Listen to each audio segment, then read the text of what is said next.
ప్రేమించి పెళ్లి చేసుకున్న పాపానికే ఈ మదనపాటు. సార్ నాకు ఒక 50 ఇయర్స్, ఆయనకు ఒక 59 వెళ్ళిపోయి 60 వస్తుంది సార్. పాపకు కూడా పెళ్ళి అయిపోయింది.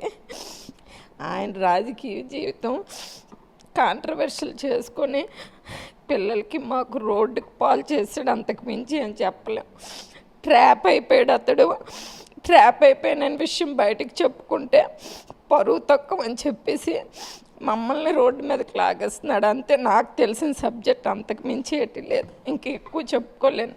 కరెక్ట్గా నాకు 2022 ఆగస్ట్ సార్, చిన్న కామన్గా ఒక 45 ఇయర్స్ ఏజ్లో చిన్న హిస్టరాక్టమీ ఆపరేషన్ కామన్గా అవుతుంది. అది జస్ట్ సర్జరీ అయ్యింది నాకు. అప్పుడే టౌన్ గడప గడప ప్రారంభించారు, టెక్కల్ టౌన్.